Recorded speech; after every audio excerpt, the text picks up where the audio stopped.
College में हुआ प्यार। अंकिता और विनय एक ही कॉलेज में पढ़ते थे। दोनों के एक कॉमन फ्रेंड ने उनकी मुलाकात करवाई थी। पूरा ग्रुप साथ में घूमते फिरते, खाते पीते रहते थे। पर अंकिता और विनय की नजदीकियां बढ़ने लगीं। देखते ही देखते उनको एक दूसरे से प्यार हो गया। अब वह दोनों अकेले वक्त बिताने लगे। बाग में घूमना, साथ में मूवी देखने जाना, साथ में पढ़ना, वह हर चीज एक साथ ही करते थे। देखते ही देखते कॉलेज खत्म हो गया और उनका मिलना भी कम हो गया। एक बार अंकिता और विनय दोनों समुद्र किनारे बैठे थे। अंकिता ने विनय से कहा, अब तो हमारा कॉलेज भी खत्म हो गया है, अब हम एक दूसरे के साथ वक्त कैसे बिताएंगे, और अब जल्द ही मेरे घर वाले मेरी शादी करवा देंगे। विनय ने उसका हाथ पकड़ते हुए कहा कि अंकिता तुम चिंता मत करो, मैंने 1-2 कंपनी में अप्लाई कर दिया है, बस कुछ ही दिनों में मैं अच्छी नौकरी पर लग जाऊंगा, फिर हम अपने अपने घर में बता देंगे। 2 हफ्ते बाद ही विनय को अच्छी कंपनी में नौकरी मिल गई। जैसे कि उन्होंने तय किया था, उन्होंने अपने अपने घर पर बता दिया। विनय की माँ तो मान गई, पर उसके पिताजी नहीं मान रहे थे और अंकिता के घर वालों ने तो साफ साफ इनकार ही कर दिया था। वह दोनों बहुत परेशान होने लगे कि अब क्या होगा, कैसे वह अपने घर वालों को मनाएंगे।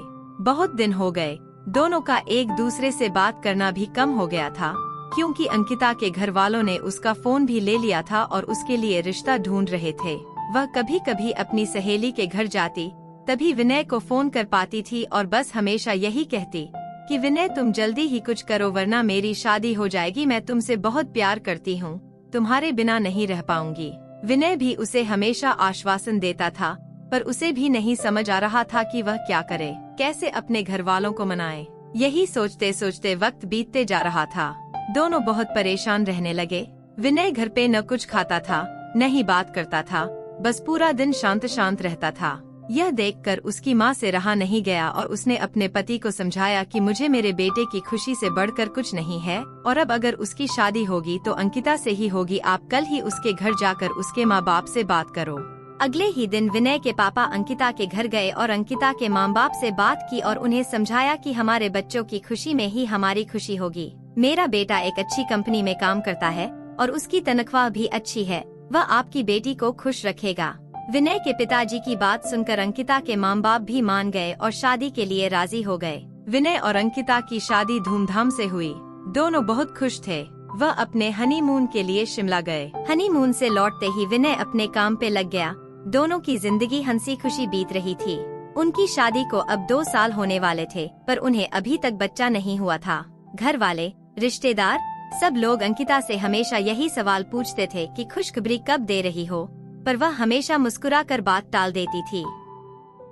विनय और अंकिता भी बच्चा चाहते थे, पर उन्हें हो नहीं रहा था। बहुत डॉक्टरों को दिखाया, सब टेस्ट भी करवाए, लेकिन कुछ फायदा नहीं हुआ। अंकिता की सास उसे बाबा के पास भी ले गई, पर वहाँ से भी सिर्फ निराशा ही हाथ आई। अंकिता बहुत परेशान थी। उसे यही चिंता खाए जा रही थी कि वह कभी माँ नहीं बन पाएगी। 4 साल बीत गए, पर उन्हें अभी तक बच्चा नहीं हुआ।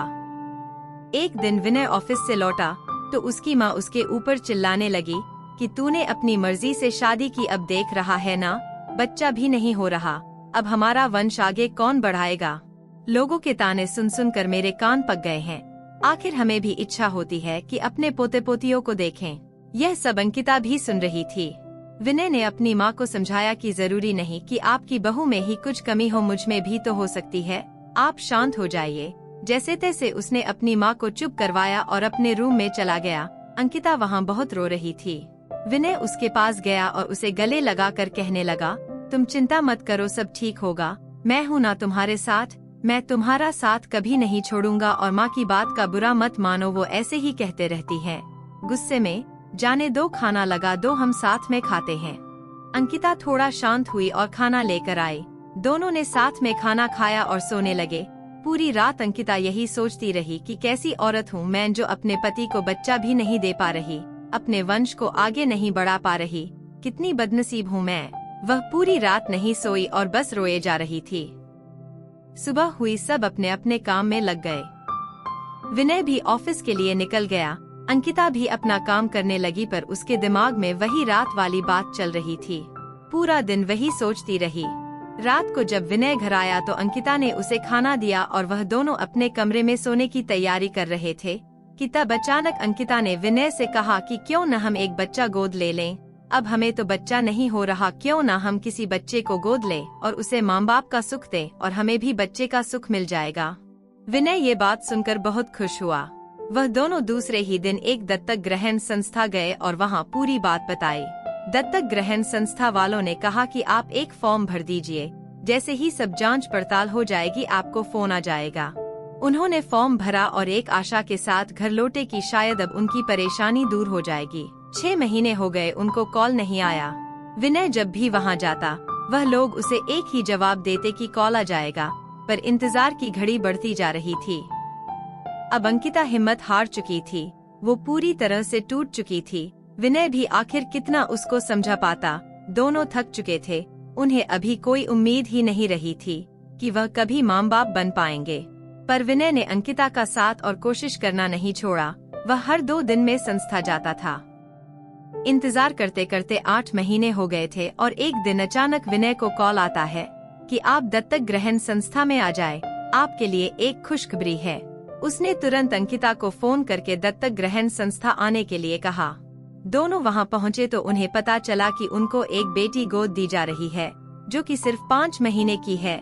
विनय और अंकिता की खुशी का ठिकाना नहीं रहा। विनय तो खुशी के मारे वहीं नाचने लगा। वह दोनों उस बच्ची को लेकर घर आए। विनय की मां ने उनका पूजा की थाली से स्वागत किया। उन्होंने उसका नाम किरण रखा, जैसे वह उनकी जिंदगी में आशा की किरण हो। वह सब बहुत खुश थे। आखिर उन्हें अपनी बेटी जो मिल गई थी और वह अच्छे से खुशहाल जिंदगी जीने लगे। बस यही होता है प्यार, जो हर वक्त में तुम्हारा साथ दे और यकीन दिलाए कि हमारी परेशानियां हमसे छोटी होती हैं और हमें कभी अपनी जिंदगी में उम्मीद नहीं छोड़नी चाहिए। विश्वास हो तो हम सब कुछ पा सकते हैं।